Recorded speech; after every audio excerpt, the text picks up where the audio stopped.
J'aime les endroits qu'il fréquente.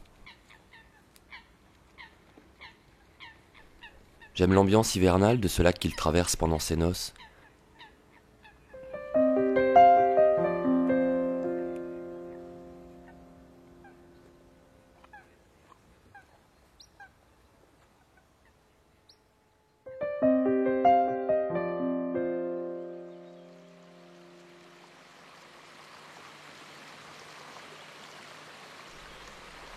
J'aime le bruit du ruisseau, où je le croise de temps en temps.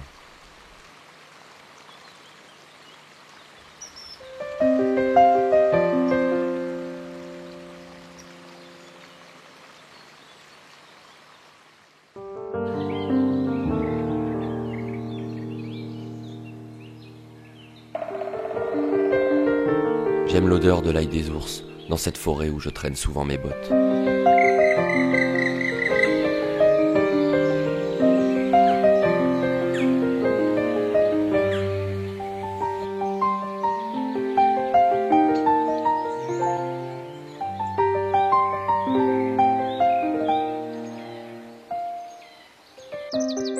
J'aime ces lisières, où il croisera le chat sauvage et le chevreuil.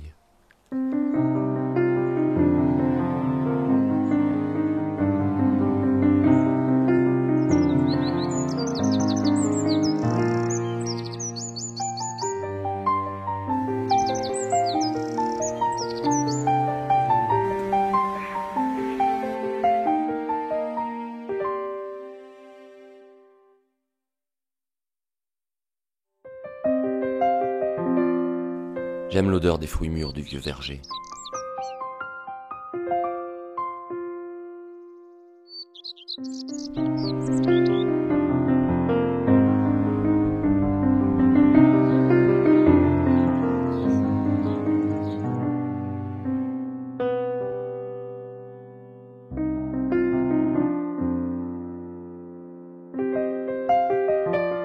Et j'aime par-dessus tout l'odeur de l'herbe fraîchement coupée de cette prairie qu'il arpente inlassablement à la recherche de nourriture.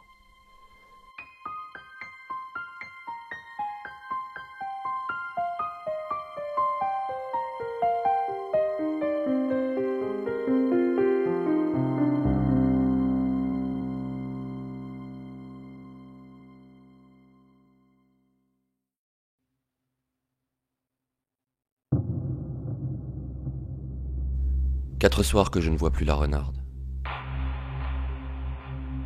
Hier, en fin de journée, elle était là, dans le haut du pré.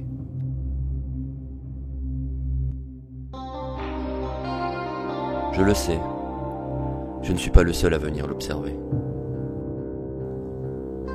Comme tous les ans dans cette prairie, après les fauches, les fragrances de charogne ont remplacé celles de l'herbe coupée que j'aimais tant.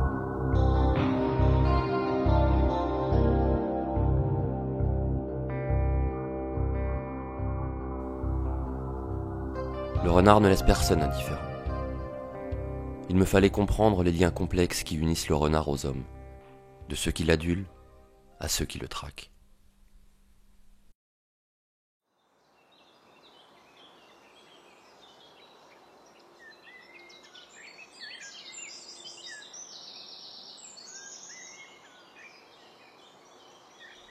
Bon, la passion de la chasse, si tu veux, pour moi, c'est plus une question de gérer un équilibre sur un territoire comme celui-là.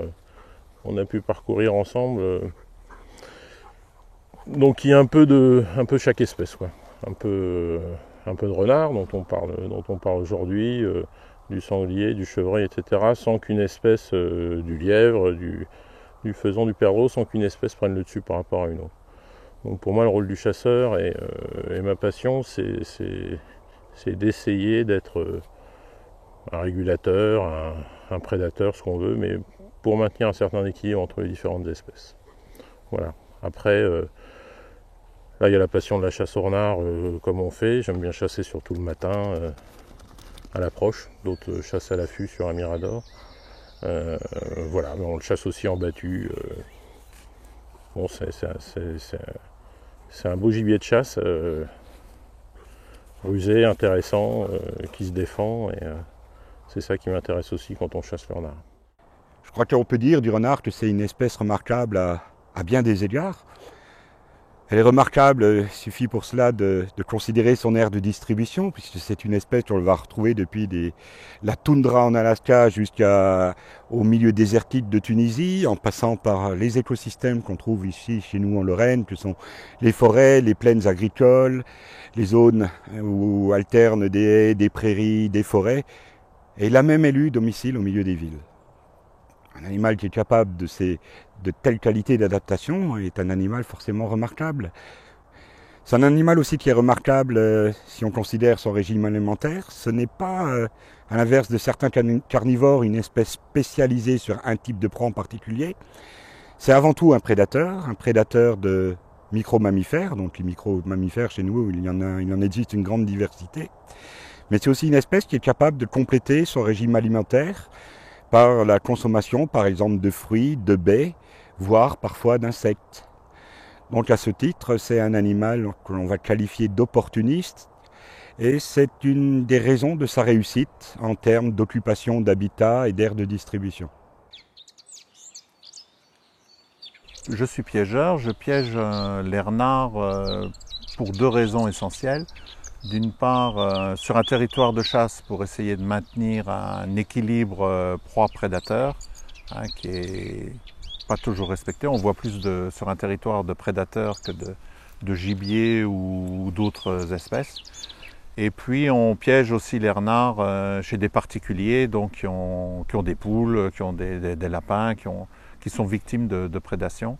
Donc pour les défendre en quelque sorte ces personnes, donc on essaye d'attraper le renard qui a commis des dégâts, plutôt que les gens utilisent des moyens un peu barbares, illégaux ou dangereux. Donc pour piéger le renard, on utilise essentiellement des cages, c'est le piège le plus utilisé, ce qui nous permet avec les cages de relâcher éventuellement une espèce qui est protégée ou une autre espèce qui est non visée qui rentrerait dans la cage. Et puis après, donc on a certains renards qu'on n'arrive pas à attraper avec des cages, on est obligé de mettre des collets ou des pièges à lacets, donc des pièges qu'attrape vivants. Vous allez chez un gars qui s'est fait tuer 40 poules par un renard et puis vous lui dites le renard ça mange que des campagnols ou la fouine c'est un animal qu'il faut protéger, le gars il va pas comprendre. Le stocké de salade.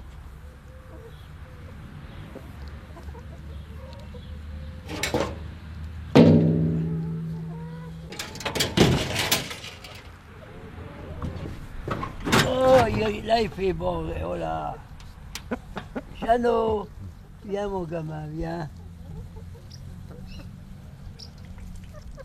Une année. Oh, il a peut-être fait un temps, mais oh, même plus.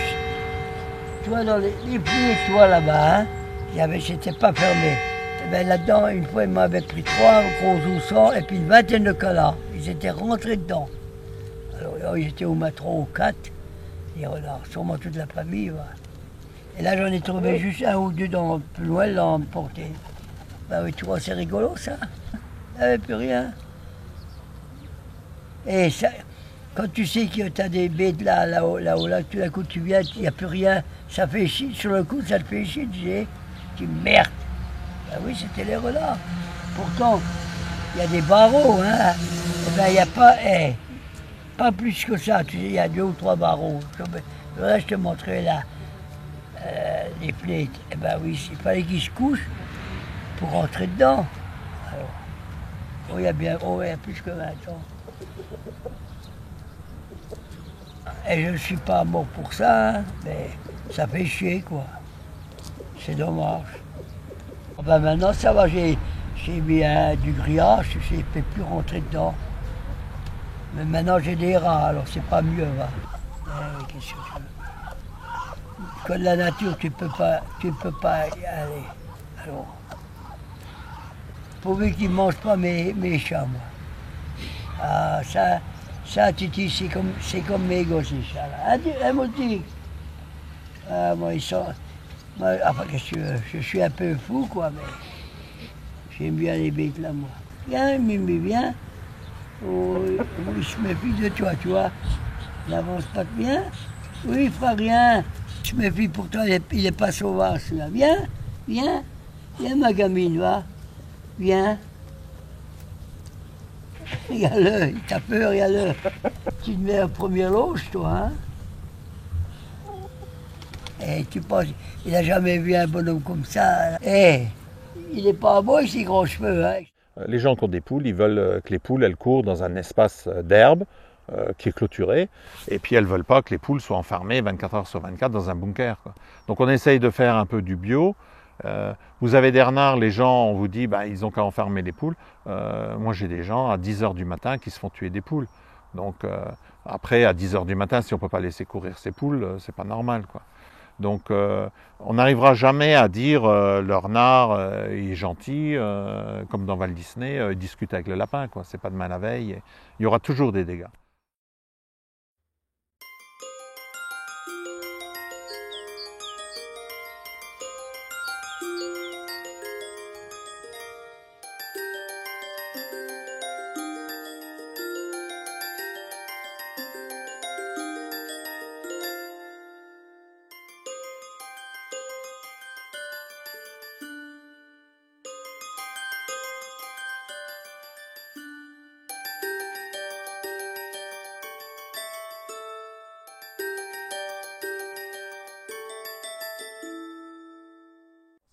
Alors le renard, c'est une espèce qui a un statut juridique assez ignoble puisqu'il est classé comme nuisible. Nuisible, ça veut dire qu'on va pouvoir le détruire bien sûr en période de chasse, puisqu'un nuisible est par définition une espèce gibier, mais on pourra aussi le détruire hors période de chasse, et y compris avec d'autres méthodes que le fusil, c'est-à-dire avec des pièges notamment. C'est une chasse qui a lieu en période de reproduction, le jour, la nuit, l'hiver, l'été, absolument tout le temps. Autant on peut comprendre qu'au début du XXe siècle, les agriculteurs qui avaient des petits élevages avec un petit peu de poules, des poulaillers qui n'étaient pas toujours fermés et tout, en veuillent au renard parce qu'ils venaient leur voler des poules. Maintenant, c'est des choses qui n'ont absolument plus lieu d'être. Bien évidemment, si on chasse le renard aujourd'hui, c'est uniquement pour la chasse, et ça pour deux raisons, parce que ça va permettre aux chasseurs, lorsque la chasse est fermée, de continuer à chasser quand même si ce sera avec d'autres méthodes, mais de continuer à chasser toute l'année, et d'autre part parce que malheureusement encore beaucoup de chasseurs considèrent le renard comme un concurrent. Alors c'est vrai qu'il est effectivement concurrent d'une mauvaise chasse, puisqu'on voit actuellement en France, on lâche chaque année 20 millions de faisans, perdrix, d'animaux qui savent à peine voler, qu'on lâche quelques jours, voire quelques heures avant les parties de chasse. Le paradoxe, c'est qu'on va tuer l'animal sauvage pour pouvoir laisser vivre quelques minutes de plus des animaux qui sont incapables de vivre dans la nature et qui sont là uniquement pour le loisir pratiqué par les chasseurs. Alors même avec le gibier qu'ils appellent de repeuplement, qui est lâché en fin d'hiver en espérant qu'ils feront des nichés, là, alors là c'est la faute du renard si ça ne marche pas, c'est la faute du busard. On a toujours quelque chose qui...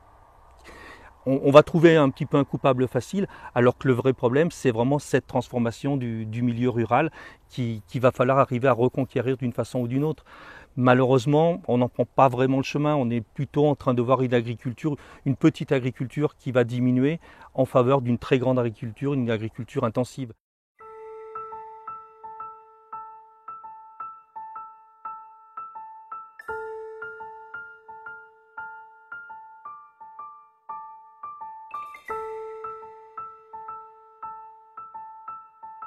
Plus de haies,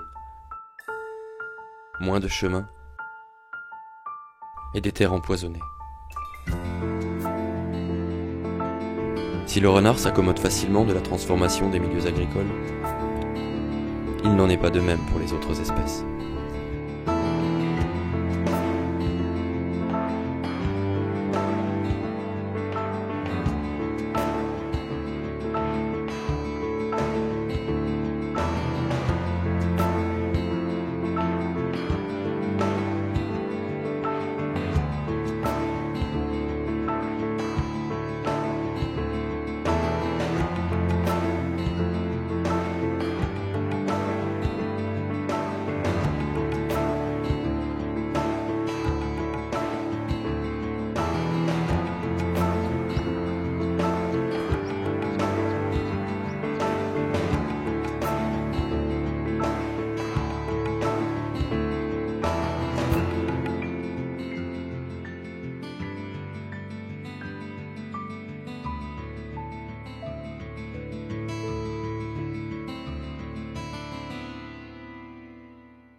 Les chasseurs ne sont pas responsables de la destruction des habitats. C'est cette agriculture qui s'est complètement emballée à partir du milieu du XXe siècle.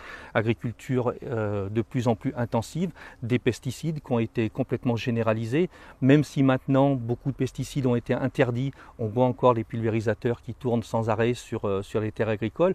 Donc une grosse perte d'insectes, énormément. Une perte aussi, y compris en lombriques, en faune du sol. Et bien évidemment, plus de petits gibiers. Il y a des territoires où on fait du lâcher de gibier pour essayer de remettre du gibier. On a notamment sur les perdreaux, on a des gros problèmes avec les perdreaux et on est obligé de lâcher des perdreaux et pas pour autant pour les tirer, c'est justement pour essayer de refaire une souche et d'arriver à avoir nouveau du perdreau sur des territoires où il existait jadis, quoi. Et si on ne piège pas au départ les prédateurs sur un territoire et qu'on va lâcher ces animaux n'ont aucune chance. On a l'agriculture moderne qui nous tue pas mal de gibier par la mécanisation. On n'a pas la maîtrise du sol, donc on ne peut pas toujours agir. On arrive dans certains territoires à discuter avec les agriculteurs, à faire des aménagements qui favorisent aussi la protection naturelle, entre guillemets, des animaux vis-à-vis des prédateurs. Mais autrement, on n'a pas beaucoup de facteurs et à part réduire le nombre de prédateurs qui nous causent des problèmes, on ne peut pas agir sur d'autres éléments. Une fois de plus, ce que je recherche ici sur la chasse, c'est un équilibre. Donc d'avoir un peu de lièvre, et de ce côté-là, on en a un peu. Et je pense qu'il faut aussi limiter le renard parce que c'est aussi un prédateur du lièvre important chez nous. Du faisan, on en a vu, mais bon, on ne fait pas de l'élevage intensif ou extensif de faisans ni de perdreaux. On a nos souches qui sont implantées depuis très longtemps, qu'on ne chasse pas particulièrement, mais qui sont fragiles parce que peu nombreuses et sur lesquelles on essaye de limiter la prédation du renard en limitant les populations, c'est sûr. Mais il ne s'agit pas de détruire complètement le renard, il ne s'agit pas de l'éliminer. C'est comme toutes les autres espèces, il a sa place ici. Il n'y a plus d'équilibre dans la nature, donc le renard n'a pas de prédateurs et on est quand même obligé de réduire les populations de renards. On entend souvent qu'il faut réguler les populations de renards pour maintenir un équilibre. De quel équilibre parle-t-on? Je serais bien curieux de le savoir. Le renard est un prédateur. C'est un prédateur, c'est quelque chose de tout à fait naturel, c'est quelque chose d'écologiquement soutenable. Et on ne peut prétendre réguler un prédateur dès lors que c'est une espèce autochtone. C'est écologiquement non recevable. Le renard, de temps en temps, arrive à capturer un faisan ou une perdrix qui viennent juste d'être relâchés. Des animaux d'élevage qui ne connaissent rien, qui n'ont aucun apprentissage des écosystèmes dans lesquels ils sont relâchés. Et force est de constater que le renard aurait grand tort de ne pas croquer un faisan quand il en a l'opportunité. Ceci étant, c'est un animal qui n'est pas tout à fait idiot. Il ne va pas poursuivre un lièvre à la course, ça lui coûterait trop cher d'un point de vue bilan énergétique. Donc c'est certainement pas là des proies très importantes pour lui et ce n'est certainement pas lui qui peut causer des problèmes aux populations de lièvres, aux populations de faisans, aux populations de perdrix. Concernant ces espèces que l'on qualifie de petits gibiers, ce serait beaucoup plus intelligent de s'intéresser d'abord à la destruction des milieux, à la progression de l'agriculture, qui est avant tout la première cause de disparition de ces espèces. C'est ici, dans cette prairie, que j'ai vécu les plus intenses moments de ma vie de naturaliste.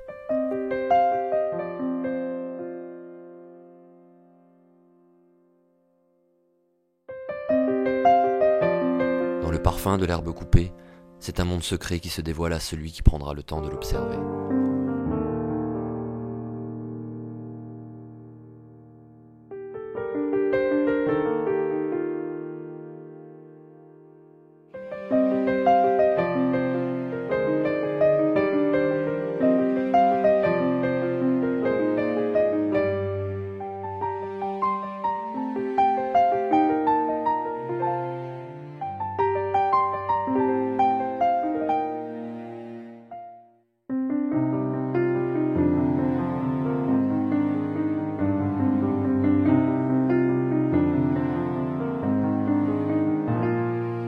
C'est ici que je me rends chaque année dans l'espoir de croiser à nouveau son regard.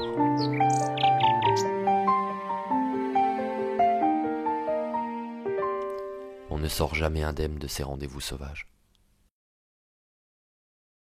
Au jour d'aujourd'hui, le renard est un auxiliaire de l'agriculteur, et notamment des céréaliers. De plus en plus maintenant, les céréaliers viennent aux méthodes de culture sans labour. Tous ces agriculteurs-là sont confrontés aux pullulations de rongeurs et aimeraient bien que les renards, justement, ne soient plus détruits. Concernant la prédation, on avance souvent l'histoire de dire que le renard, c'est un auxiliaire de l'agriculteur parce qu'il va manger, alors on voit de tout, hein, c'est 6 000, 10 000 campagnols. Le renard, il est opportuniste, il va à la nourriture qu'il a sur le terrain en quantité, et puis après, il a une abondance de nourriture, donc il fait un choix. Et puis un renard qui a trouvé qu'il y a une portée de 6 jeunes ou de 8 jeunes, s'il a trouvé que ramener une poule à ces jeunes, c'est plus facile qu'aller attraper 25 ou 50 campagnols, ben, il aura vite fait le lien. Je sais qu'il mange beaucoup de souris, ça je sais, hein. Ça oui, mais s'il fait du dégât, hein, ça va pas non plus. Chut, allez, avancez. Vite.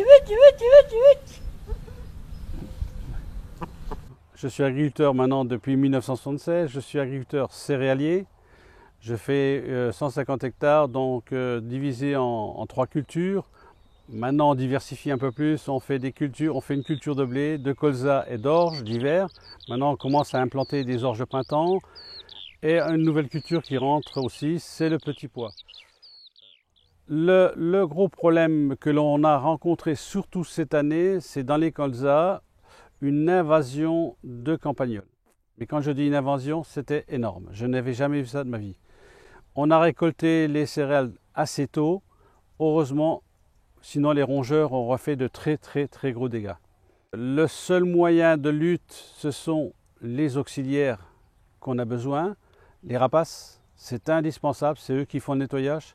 Les corbeaux aussi. Et vient aussi le renard. C'est-à-dire qu'il va prendre les allées de traitement et il les parcourt. À toute vitesse, il parcourt, il cherche. Donc on a besoin, c'est un auxiliaire utile pour nous. Il fait partie de l'écosystème, donc il est indispensable.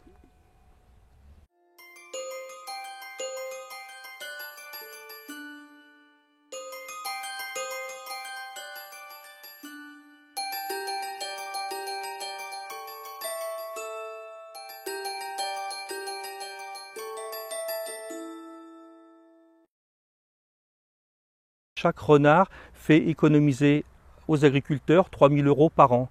Donc quand dans une commune, les chasseurs vont tuer 10, 15 ou 20 renards, il coûte aux agriculteurs de la commune 30, 45 000 à 60 000 € par an. Donc on voit là quand même une aberration tant économique qu'écologique. Tout le monde aura remarqué que dans des crottes de renard ou des crottes de martre ou des crottes de blaireau, on va retrouver par exemple des noyaux de merisier. Ben, le merisier est une essence qui doit sa dispersion en partie à ces carnivores, dont le renard.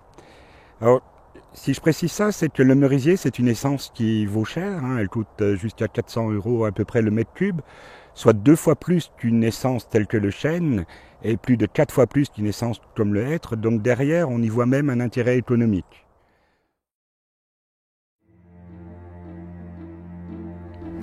Il fut un temps où la lutte contre la rage poussait les hommes à détruire les renards. Aujourd'hui, c'est une autre maladie qui le frappe. De récentes études montrent cependant que les tentatives de limitation des populations de renards ne repoussent en rien cette maladie. Bien au contraire. Comme toutes les espèces de mammifères, il est l'objet de parasitose et il peut être un hôte efficace de certains parasites et transmettre même ces parasites éventuellement à l'homme. Alors, on a parlé dans le passé de la rage. La rage n'existe plus en France, mais maintenant, en termes de parasites, on parle beaucoup de l'échinococose alvéolaire. Une maladie qui touche très peu de personnes chaque année. Une maladie, si elle est prise à temps, peut être soignée.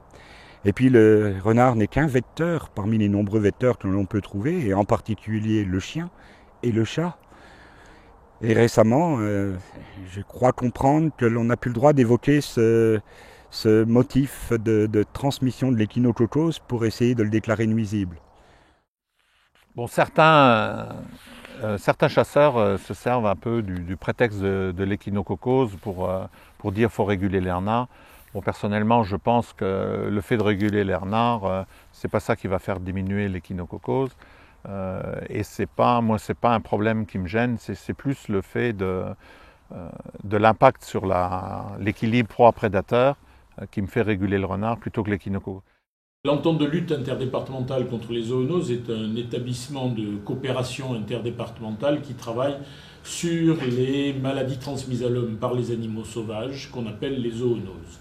À ce titre, nous avons beaucoup étudié la rage et nous avons notamment travaillé sur tous les moyens à mettre en œuvre pour permettre de lutter contre la rage qui était transmise par les renards, et nous avons réussi à éradiquer la rage, non pas en éliminant les renards, mais en les vaccinant. Après ça, nous avons travaillé sur l'échinococose alvéolaire, qui est une maladie parasitaire, qui est une maladie très très grave pour l'homme, heureusement assez rare, mais qui est également transmise par les renards. Nous avons donc mis en place une opération sur le périmètre de Nancy, un périmètre de 20 km centré sur Nancy, où nous avons essayé de limiter les populations de renards sur la moitié de ce périmètre, l'autre côté servant de zone témoin.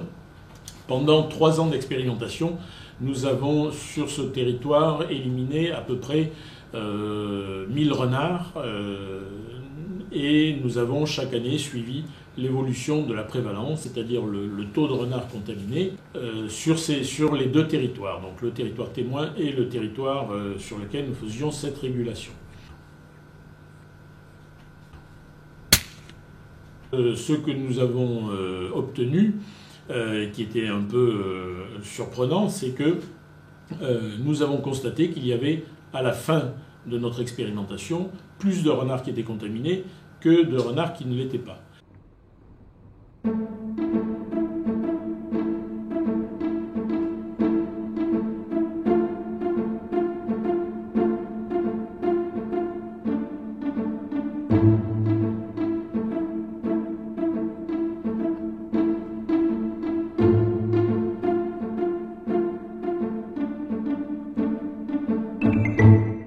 Donc sur cette opération-là, à proprement parler, les moyens mis en œuvre pour faire réduire la population étaient très nettement insuffisants, puisque nous n'avons vraiment absolument pas pu faire baisser la population, malgré 1000 renards éliminés sur ce territoire. Et le deuxième point, c'est que malgré tout, pour qu'il y ait une persistance de la population, il est nécessaire que des animaux venant de l'extérieur de la zone régulée viennent, et il s'agit souvent d'animaux plus jeunes qui sont plus fortement contaminés. Donc dans les conditions de notre expérimentation, cela n'a pas marché concrètement. Nous avons obtenu l'effet contraire de celui qui était attendu. Il semblerait qu'en termes de lutte contre l'échinococose alvéolaire, ce soit très difficile de faire baisser le nombre de renards contaminés par la lutte contre les renards. Il faut savoir qu'en se lavant les mains, en ayant eu une activité à l'extérieur, et systématiquement dès qu'on a eu une activité à l'extérieur, en vermifugeant son animal domestique et en rinçant les végétaux qu'on a l'intention de consommer crus, on se protège très efficacement contre l'échinococose alvéolaire.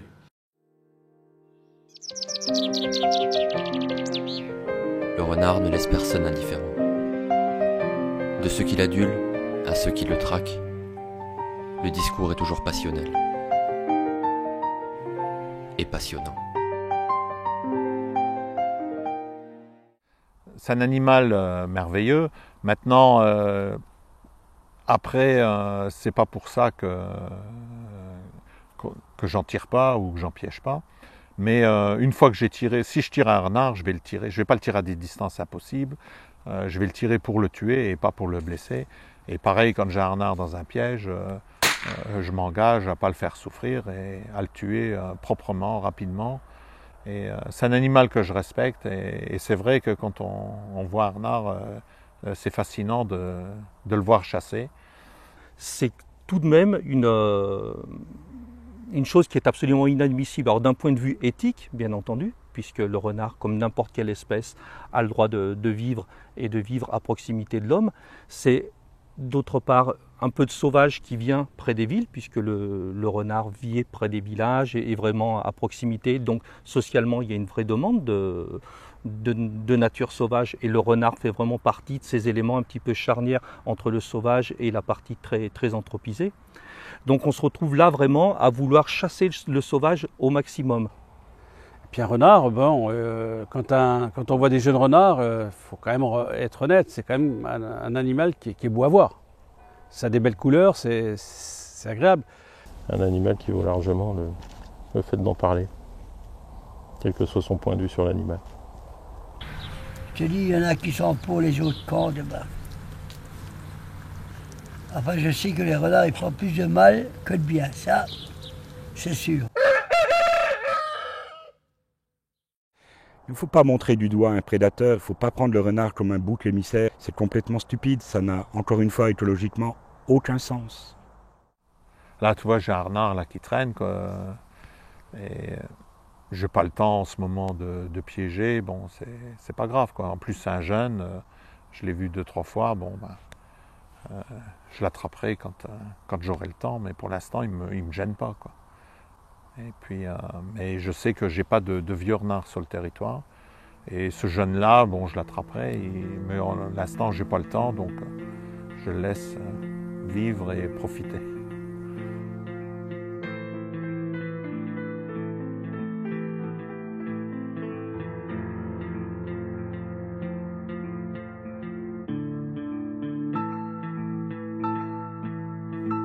Comme tous les ans, dans cette prairie, une renarde fera naître ses jeunes.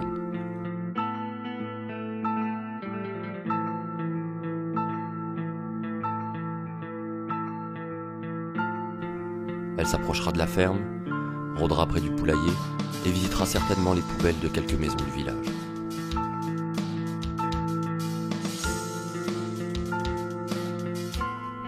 Comme tous les ans, elle éliminera des milliers de campagnols, et levreaux, perdrix et faisans devront se faire discrets s'ils veulent échapper à ces crocs.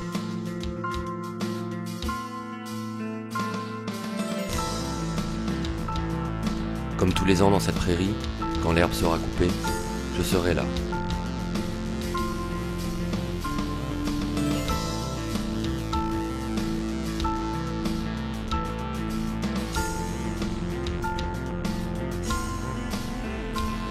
Comme tous les ans dans cette prairie, je ne serai pas seul.